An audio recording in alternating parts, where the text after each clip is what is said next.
Are you trying to grow an online business by leveraging the power of YouTube? Well, you're going to be wanting to stick around and watch this video as I interview someone who's not only done this once, but twice. My good friend Iacopo Di Luigi from Verona, Italy, has built Lazy Dancer Tips to over 200,000 subscribers and built a multiple six-figure business off of the back. And he's preparing to do this all over again with his own private brand. So listen to what he has to say and what advice he would give about systems and process, how to save stress, time, energy, and money in this six-figure stories interview. I hope you enjoy.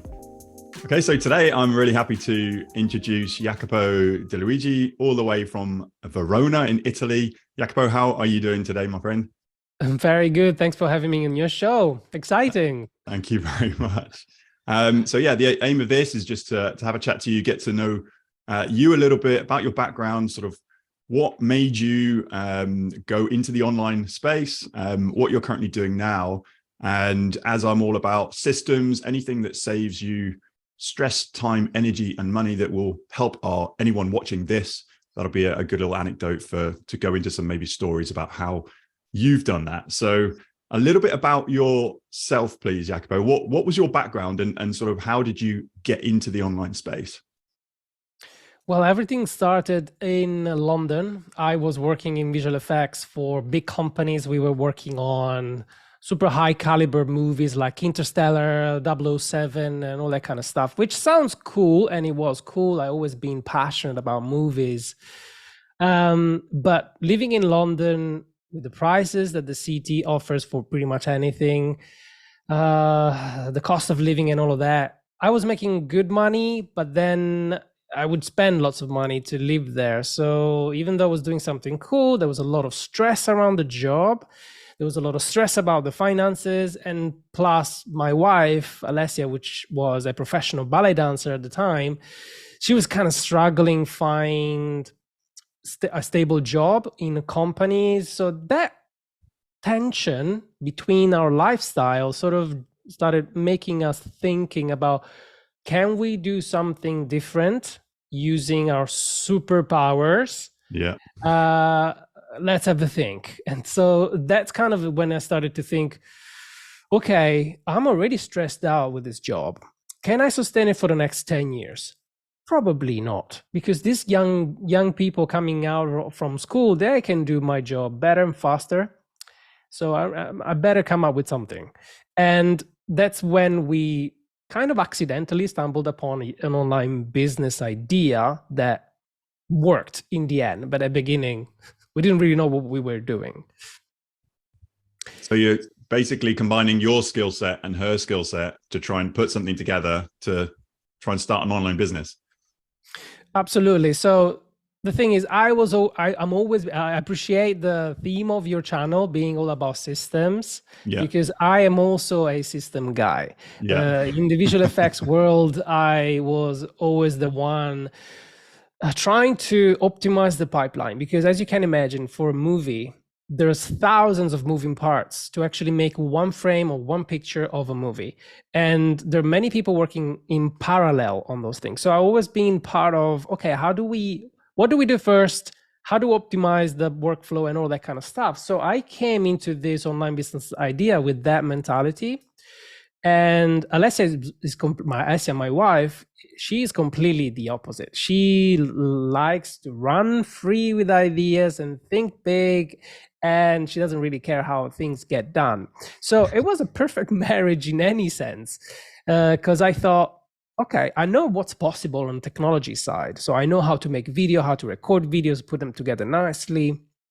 You're an amazing ballet teacher with incredible experience. You've worked on so many stages around the world. Why don't you pass on the knowledge to other generations, or maybe the same generation, who knows? And then we come up with some kind of product. I don't know how we're going to make money with this, and let's give it a go. So my system mind started thinking, brilliant. We're going to go next level. We're going to hire a studio, buy lights, cameras, and record the top quality stuff. So I started crunching the numbers and asking to some friends on how much this would actually cost. And the quotes were ridiculous. And of course, we couldn't afford any of that, which was our luck. Until one day, a friend of ours told us, guys, I love your idea, but I think you're overcomplicating things. Why don't you just move the couch, shoot a bunch of videos, put it on YouTube, and see if the market it's even there? Yeah. And I thought, you must be a genius. That's exactly what we want to do. We went out. So before doing anything, I started studying YouTube for like a good 3 to 4 months. And I pretty much consumed every video about how to grow on YouTube for months before I even started, because I didn't want to waste my time. Yeah, of course. And then I went back to Alessia and said, you know, all of the amazing knowledge that you have, we're going to deliver it this way. I'll take care of the technical stuff. You do your thing. Just make sure you follow this script, and we'll see what happens. And in 2016, we launched our first YouTube channel, and hoping for the best. Amazing. What were those? That's inspiring. What were those early days like when you just started your channel? Was the uptake quite quick? Because obviously this is the content was ballet classes, so the whole nature is people are engaging and watching through the whole class. What was the growth of your channel? Because let's talk about, like, are you 200,000 subscribers right now or plus, or? Yeah, 205,000. Okay, so that's over 6 years. Yes. Yeah. So and it goes up and down. I don't want to sell the dream that everything's going to be easy, because it's not. I mean, yeah, how was it like in the start? Because I want to speak to anyone that's watching this this video who's either looking to start an online business or has just started and is looking to leverage YouTube to grow their business. What were the main sort of points and takeaways from when you were starting your channel, and what sort of results did you see initially? I didn't know at the time, at the beginning, that we were getting good results, because this is kind of the problem of the online world. You see these big channels, even on Instagram, the lifestyle of people, and you think, oh my God, it's going to be super easy because so many people are doing it, but you don't know what's behind the scenes. Yeah. So we started doing it, and our identity, as in, are we doing something right, was on the numbers. How many subscribers, how many views. And I think it took us a few good months to even get the first 100 subscribers from scratch, which probably were half of them were friends and family. So don't even count in a way, because they're not going to watch your videos. And that's the point. You don't want people that are not going to watch your videos to be your subscribers, because it's a negative signal to YouTube. At the beginning, it was more on our mindset. So we discovered that really what we were trying to fight was the fear of judgment. When you don't see a positive booming effect, you start second guessing yourself. Am I good enough? All of this rubbish that I believe stops 90% of people from moving forward after the first obstacle. But the lack that we had was that we were frustrated about our lifestyle anyway. So we had to keep going. We had to make it work. So every time I think about people being too comfortable, put yourself in trouble and you find out that there's a better way if you stick with it. So at the beginning, it was like that, like the struggle of moving forward and not seeing any result. I remember at the time, Google would allow you to monetize, YouTube would allow you to monetize your channel immediately, even with like 5 views a month. And I remember the first YouTube paycheck was about like 25 pennies or something like that. and after months of working with so many videos and countless nights spending editing and crafting the best video possible, receiving a payment of 25 pennies was just heartbreaking. Wow. But again, that was a good thing for us, because that started planting the seed in my mind that probably AdSense wasn't the right way to go about building any type of business. Well, but with that said, the first year on YouTube, I think we gained about 9,000 subscribers, if I remember correctly, which now, thinking back, is incredible. That's great. And if I could go back in time, I would do my best to grow a channel to at least around 1,000 subscribers as quickly as possible, just to have a fan base that is healthy enough for then start thinking about what kind of product I can help them more with. Yeah. Instead of just waiting 1.5 years like we did, because we were insecure and we didn't know what we were doing. Yeah. So that's great. So what sort of things then can you think of that actually saved you, either saved you time or saved you money in that initial growing of that YouTube channel? Is there anything that you put in place that actually saved you stress, like anything like that that you can relate to starting again? What would you do? Because I know you've started again. You've started your own channel, so you've got your Lazy Dancer Tips, which is your first channel, and then you've got your own personal brand that you're growing now. So what have you done differently second time round, and what would you advise in terms of saving stress, time, energy, or money, or anything like that? So the first thing was working with what I had. What we had was, the quality of the cameras that we used at the beginning are 10 times, probably 100 times worse than any iPhone on the market, even used ones. Yeah. And exactly, that phone is a mini video studio in your pocket. It's incredible what you can do. And because we couldn't hire a studio, we didn't know that actually our audience was more appreciative of us being at home.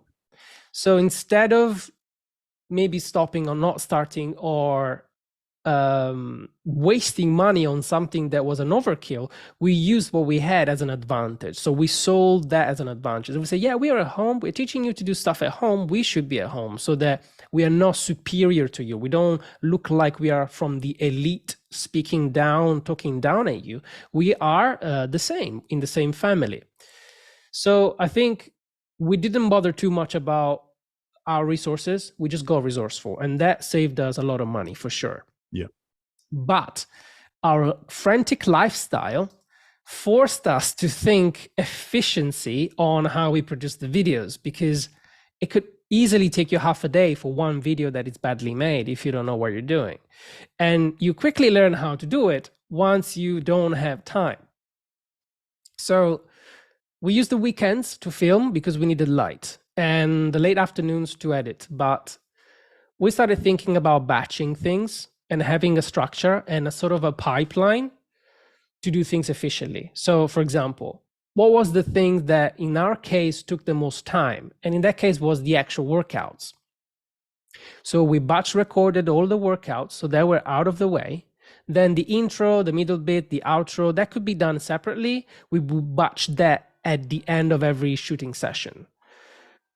And it would just save us a lot of time just thinking that way. And then when I saved everything on my computer, I would just catalog everything the right way so that I could quickly drag and drop the right thing in the right timeline and edit it myself. Sure. I had to learn an editing program because yes, I was working in visual effects, but I was actually building monsters and spaceships. I wasn't an editor, so I had to learn that. But again, just try and fix a problem once is always my mantra. I don't want to fix it twice. Yeah. So I need to find out a way for me to do it once and then maybe automatize it, or find a checklist that I can always follow so that my brain is free to think about the important stuff, not the repetition. Or if I can outsource that, even better, if I've got the money. So yeah, it's like everything is figure outable. Like you learn by taking action, and then you do things a little bit differently in terms of how long did that take me. So just for context then, sort of how many videos would you batch in a oneer? Because I try and batch, but I only get up to like a couple of videos in a oneer. How many did you actually batch and then ready for your editing and sending out? I think our record was, because Alessia is a superhuman, we managed to record 5 or 6 videos in one day. Wow. Which was our top record. I don't think it ever happened after that. But then for this new channel that I'm starting, it's different because Alessia is got 20 years of experience and she can come up with a workout like that. Yeah. She even comes up with the workouts, with the exercise and the routines that make sense with the dynamics of the body for who's watching on the fly. I am not that good. So on my videos, I cannot just switch on the camera and start talking. For me, it was more like a problem of, okay, if I don't have a structure, I'm going to start ramble and talk about nonsense things. And of course, it's not good for YouTube. So I need a script or at least a list of bullet points that I can follow. So I started doing that, and that helped. But in order to make the script, it took me a couple of hours. To record the video, it took me 20 minutes, but those couple of hours, it was a mental heaviness that I didn't want to have. So we started doing something completely different now to figure out how to produce videos more efficiently. And I said, Alessia, you should be part of my business brand, because you built this channel as well as me. And I want you to share your side of the story. So shall we do something crazy? Shall we just not have a specific agenda? I'm going to prepare a set, like a lounge. I'm going to set up all the cameras. I'm going to record a few angles so that we can make a dynamic edit on it. And we just spend an hour, me asking you questions, you asking me questions. And ideally, I don't want it to turn this into a long podcast. I want to take the golden nuggets and make specific intro outro for the section of the long chat, so that we can just chat for an hour and then maybe have 5 or 6 videos on the bank when we're done with it. And we actually tested it. It worked. And at the end of the session, we're not tired. We could start over because it's such a nice interaction that you generate. So that for us is the latest thing that we came up with, was how do we make it enjoyable, simple, and effortless? And we're always testing these things. So how do we produce the 80% of the results with 20% of effort? Yeah, exactly. And you've got to come out with your own thing, though. It might not work for you. Yeah. So you were like, sounds like you were twiddling your thumbs and not busy at all, and you decided to create a second channel. How do you fit in creating 2 channels? What obviously takes most of your work? Well, two questions. Which channel takes priority for you? And then which actually takes you the most time to produce and to actually get videos out? Well, now we hired editors, which was the best investment we've ever made, because I was pretty much spending my days editing videos. They now are doing a better job than me, thankfully. It's been difficult to find them, but that's what's key for us. Regardless of video editing, after 1.5 years of producing videos and editing them regularly once a week for years, you get pretty good at that. Yeah. So we started spending time on creating products and landing pages and graphics for those funnels and email sequences and everything that you need to build to actually sell something that makes sense for your audience. So that's when I realized there's no way I can sustain another channel. So the whole team spent the past 6 months working on all of the automations required to make all of our effort almost automatic. So we systematized our funnels. We connected them all together because it was very scattered. We automatized all of the procedures that we were doing manually and used softwares to do what a human should do. We use Monday.com for project managing. I use Zapier and automations in Kajabi to do all of that. Yeah. Because I wanted to, the idea was, okay, how do we do 10% of what we're doing now, gaining even more results out of it? And when you ask difficult question like this, your brain, it's kind of with the back on the wall. I'm like, okay, I need to figure this out because I don't have any choice.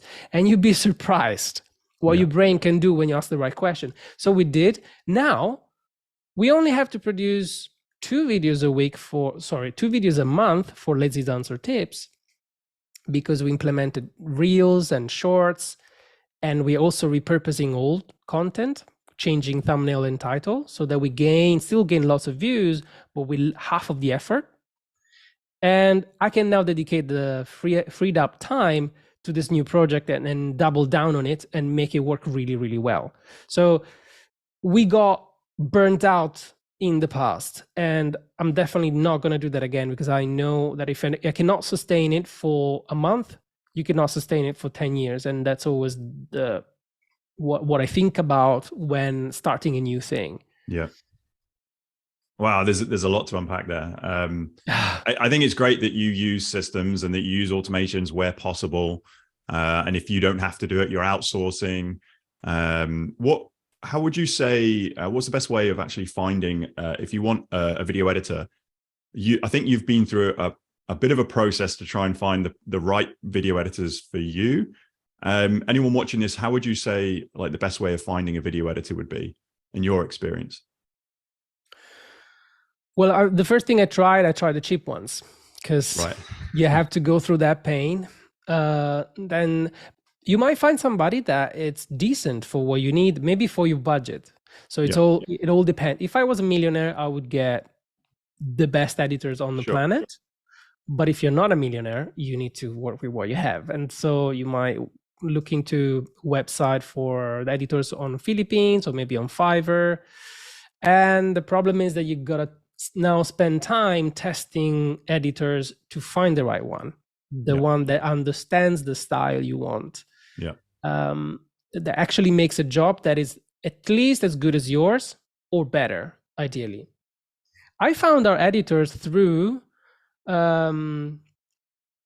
one influencer on YouTube that was talking about how to find video editors, and actually she mentioned her editors on the link in the description. I went and contacted them, and they were incredible on the first test. We've been working together for a year, and that's great. I would not let them go. I'm always telling them, please, I want to be your client forever.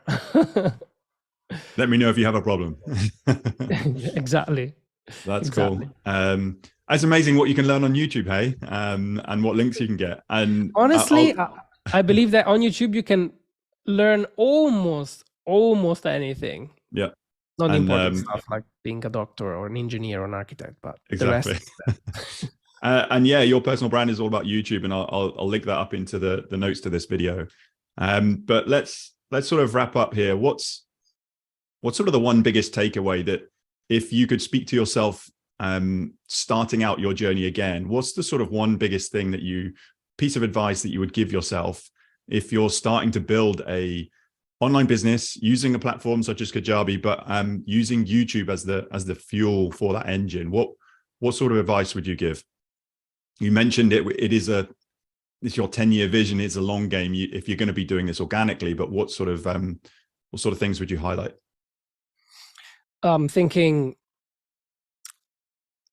at the end of the day, you need some kind of profit to scale whatever you're doing. And it's important for anybody to find the right product to sell to an audience that they're trying to build. So I would tell myself, really, really fall in love with your ideal client and study it and really understand the one biggest problem they're having. Because if you can fix their problem, articulate that problem, and tell them that you've got the solution, don't spend time creating a million products like we did in the past. Just try and find one product, create one resource that it's so good that they would feel silly saying no to you when you offer it to them. And if you can make just one thing right, then you can scale that and you're on a winner. We tried so many products, so that's why I'm thinking, just find the one. It'll be so much easier and better. So focus, follow one course until successful. That's great advice. Exactly. Cool. Thank you so much for your time on the call today. I look forward to seeing the future of both of your channels, see them grow. And I always look to you for a little bit of YouTube advice every now and again. So hopefully we'll catch up in 3D in person at another event soon. Can't wait, Tim. Yeah, it'll be great. Excellent. Thank you very much for your time, and speak soon.